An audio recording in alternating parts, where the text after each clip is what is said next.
తోడు, ఒకరి కష్టంలో ఒకరి సుఖంలో ఒకరు. దీన్ని మీరు చండాలంగా ఆలోచించాల్సిన అవసరం లేదు.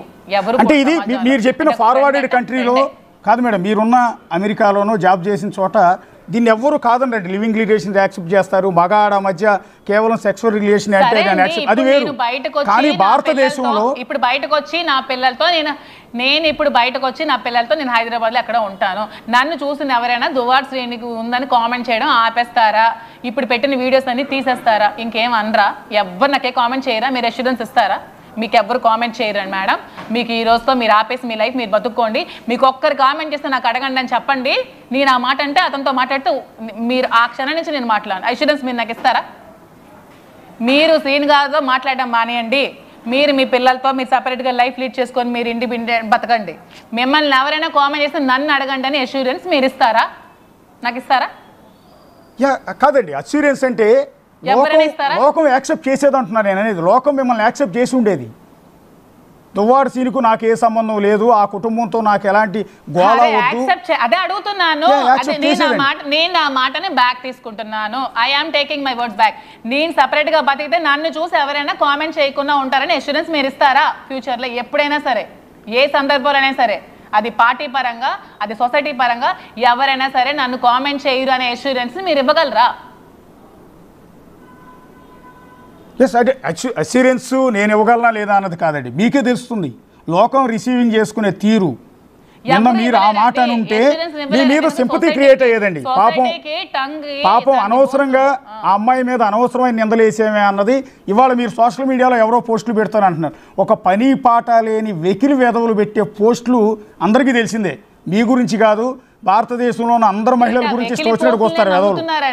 సొసైటీలో వెకిలి పోస్టులు నమ్మే కదా నన్ను క్వశ్చన్ చేశారు. బ్లాక్ మెయిల్ చేస్తున్నావా, ట్రాప్ చేస్తున్నావా, ఇదా అదా అని ఆ పోస్టులు నమ్మే కదండి అడుగుతున్నారు క్వశ్చన్స్. ఆ పోస్టులు నమ్మే కదా అడుగుతున్నారు. ఎందుకు అవేవి నమ్మకున్నా అవి ఎందుకు పోస్ట్? అసలు ఆవిడ చెప్పినవని ఫాల్స్ ఎలిగేషన్స్ ఈ ఆడపిల్ల మీద మనం ఇవ్వకూడదని ఎందుకు ఏ మీడియా కూడా పోస్ట్ చేయకుండా ఎందుకు ఉండలేదు?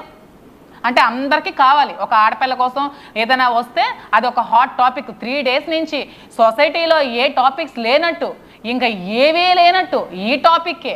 ఒక ఫోన్ ఓపెన్ చేస్తే మాధురి శ్రీనివాస్, సెల్ ఓపెన్ చేస్తే మాధురి శ్రీనివాస్, ఒక యూట్యూబ్, ఒక Facebook, Instagram, any social media ఏది చూసినా 3 రోజుల నుంచి చూస్తున్నాను. ఇంకేం ఖచ్చితంగా ఉంటాయండి. మాధురి గారు ఇవాళ మీ వరకు కష్టం వచ్చింది కాబట్టి మీరు ఆ ప్రశ్న రైజ్ చేస్తున్నారు. కానీ ఇవాళ అదే అలిగేషను ఇవాళ బిగ్ టీవీలో ఉన్న అశోక్ మీద వచ్చింది. ఎవడో దేకేవాడు కాదు, ఎవడో పట్టించుకోరండి. కానీ అక్కడ ఉన్నది ఒక ఎమ్మెల్సీ అండి. ఒక ఎమ్మెల్సీ ప్రజల తరపున ఎన్నుకోబడిన ప్రజాప్రతినిధి అండి. 4 మనుషులకి చెప్పాల్సిన, కష్టం వస్తే చూడాల్సిన మనిషిని. కాబట్టి నన్ను లైమ్ లైట్ లోకి తీసుకొని రాకూడదు కదా, అందుకే అన్నాను సమాజం అనేది వాళ్ళకి కావాలి. వాళ్ళకి ఎప్పుడు ఏదో ఒక టాపిక్ బర్న్ అవుతూ ఉండాలి. ఈ టాపిక్ కావాలి. శ్రీను గారు స్టేట్ లో ఒక మంచి లీడర్, తన వాయిస్ ఉంటుంది, తన వాయిస్ స్టేట్ అంటే మాధురి గారు ఇవాళ దువ్వాడ సీనుతో పాటు మాధురి గారి గురించి ఈ రకంగా ఇల్లీగల్ కాంటాక్ట్స్ అంటగట్టి సోషల్ మీడియా కానీ సొసైటీ కానీ కోచింగ్ చేస్తుందంటే దానికి కారణం ఏంటంటే గతంలో దువ్వాడ శ్రీనివాస్ గారు చాలామంది నేతల గురించి చేసిన కామెంట్స్. పవన్ కళ్యాణ్ను ఉద్దేశించి ఆయన ఏమన్నాడంటే, సిగ్గుందా నీకు 3 పెళ్లిళ్ళు చేసుకోవటానికి, భారతదేశంలో ప్రతి మొగుడు రాముళ్లా ఉండాలి, ఏకపత్నివ్రతుడుగా ఉండాలి, రెండో మహిళతో ఇల్లీగల్ ఎఫ్ఐఆర్ ఉండకూడదు, రెండో మహిళతో ఇంకోటి ఉండకూడదు అంటే ఆయన చెప్పి నీతులు సూక్తులు ఉన్నాయే అవన్నీ ఈరోజు గుర్తు చేస్తున్నారు. నువ్వెట్లా పెట్టుకున్నావు ఇంకో మహిళతో అని. నేను అవేవి కాదనండి. ఎందుకంటే నేను యాక్చువల్గా నేను కూడా నాకు పవన్ కళ్యాణ్ అంటే చిన్నప్పటి నుంచి నేను ఒక ఫ్యాన్. నా స్కూల్ డేస్ నుంచి నాకు పవన్ కళ్యాణ్ మూవీస్ అన్న పవన్ కళ్యాణ్ నాకు చాలా ఇష్టం. నేను జనసేనలో కూడా చాలా మంది ఆఫర్ చేస్తారు. నేను ఒకసారి ఫోన్లో కూడా పవన్ కళ్యాణ్తో ఒకసారి ఇచ్చాపురం వచ్చి నేను ఫోన్లో కూడా మాట్లాడాను. నాకు పవన్ కళ్యాణ్ అంటే చాలా ఇష్టం. నేను ఫ్యాన్ ముందు బేసికల్గా.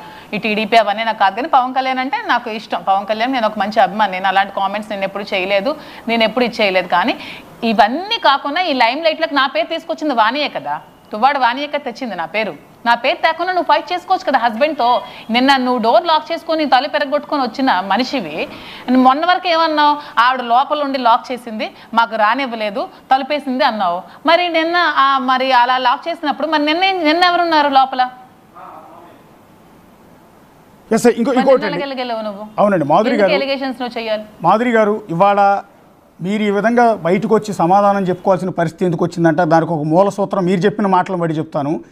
మా ఆవిడ ఊరెళ్తే మా పక్క ఫ్లాట్ వాళ్ళు కానీ ఎదురు ఫ్లాట్ వాళ్ళు కానీ ఏ రోజు నన్ను ఇంట్లో పిలిచి భోజనం పెట్టరండి.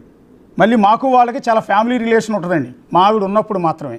మా ఆవిడ లేనప్పుడు పక్కింటి ఆవిడ ఎదురింటి ఆవిడ నన్ను పిలిచి భోజనం పెట్టదండి, వాళ్ళ హస్బెండ్ ఉన్నప్పుడు కూడా. ఎందుకు అంటే వాళ్ళ హస్బెండ్ ముందు రకరకాల అనుమానాలు వస్తాయని. కానీ అలాంటి దువ్వాడ శ్రీనివాస్కి